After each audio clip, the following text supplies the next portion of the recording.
The Hells Angels, also known as the Hells Angels Motorcycle Club or Hells Angels Motorcycle Corporation, is a motorcycle club for riders that was established in California in 1948 and is likely the best known so-called outlaw motorcycle gangs. Law enforcement officers have charged the multinational club with criminal activities. Are you curious to know what turned the Hells Angels into criminals? Welcome to Crime Files. The Hells Angels have gained notoriety as the most notorious motorcycle club in history by engaging in crimes ranging from rape to robbery and murder to meth. The notorious biker gang continues to garner media attention for its illicit actions and unconventional lifestyle.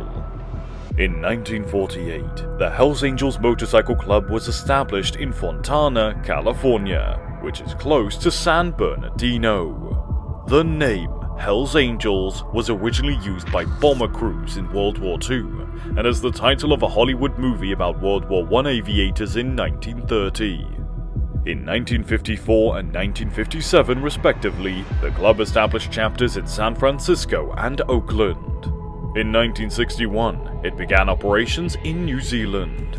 But it wasn't widely recognized until 1965, when California's Attorney General, Thomas C. Lynch, published a report on motorcycle gangs, including the Hells Angels, and their hoodlum activities. Lynch was criticized for using sensationalism, yet his article received extensive coverage in the American national media.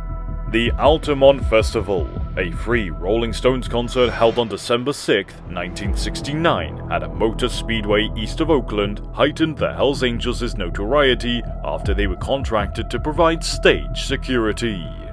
Meredith Hunter, an 18-year-old male concert goer, was stabbed to death.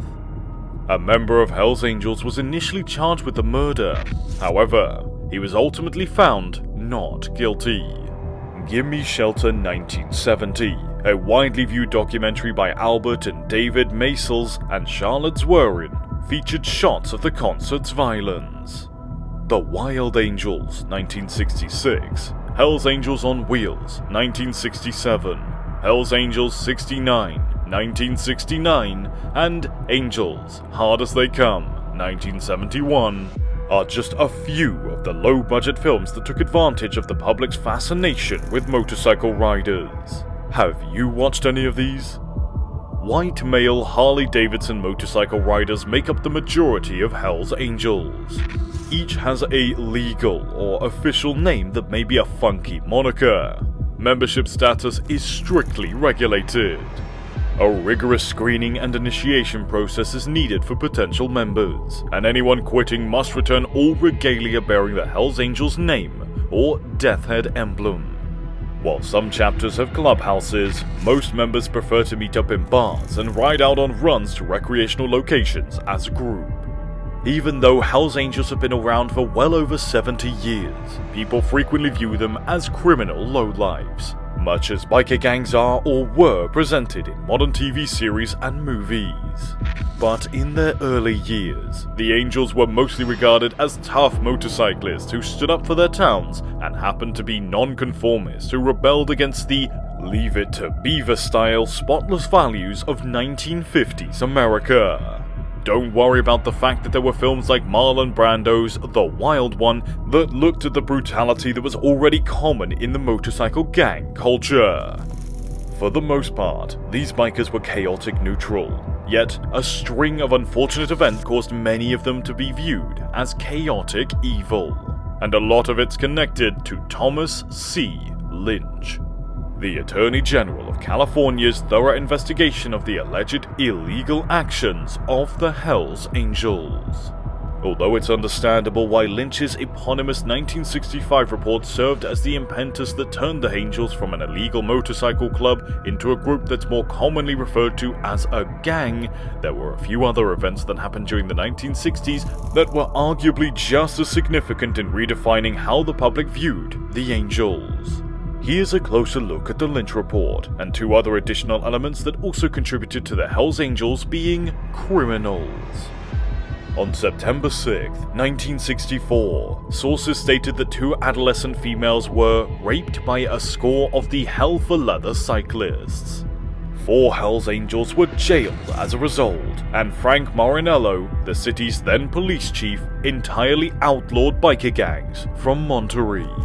Following the incident, the Hells Angels were the subject of a 6-month investigation by California Attorney General Thomas C. Lynch, according to the New York Times.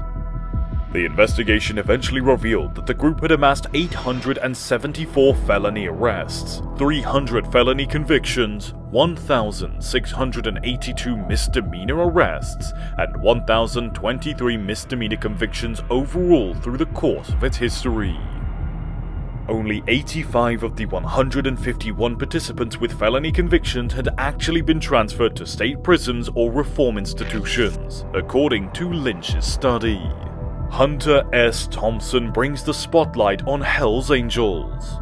Likewise, you guys should bring the spotlight to our channel. What are you waiting for? Subscribe to Crime Flicks and also enable that bell icon for more such videos.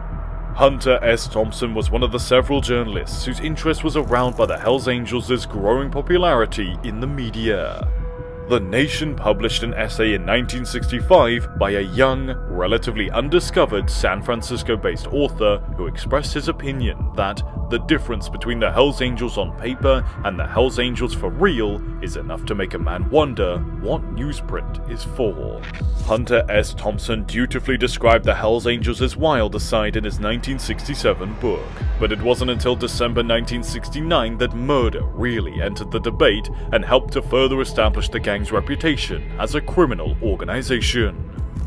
Similar to the original Woodstock Festival a few months earlier, the Rolling Stones concert at Altamont Speedway in Northern California was meant to be a celebration of peace and love. Alan Pissarro, a member of the Hells Angels, was accused of killing Hunter but was later judged to have acted in self-defense, leading to his acquittal. However, the incident's inclusion in the 1970 documentary Gimme Shelter played a significant role in establishing the gang's reputation as violent criminals.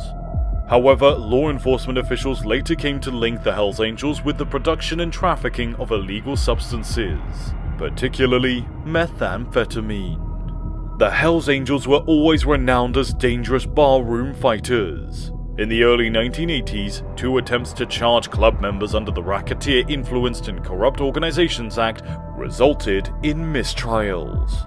However, the US Federal Bureau of Investigation still refers to the Hells Angels as an outlaw motorcycle gang in its National Gang Report. Even though the motorcycle gang has a history of committing violent crimes, it insists that the misdeeds of a few of its members have been unfairly used by the media and law enforcement to characterize the group as a whole. Police raids and news stories about motorcycle brawls haven't done anything to slow the rise of the Angels, who have hundreds of charters on all continents bar Antarctica and have their new headquarters in New York City. Do you ever wonder about how these gangs that portray themselves as full of pride are actually from the inside? Let us know your thoughts in the comment section below. Subscribe to Crime Files and also enable that bell icon. If you want to see more videos like this, make sure to check out our channel for more crime-related content.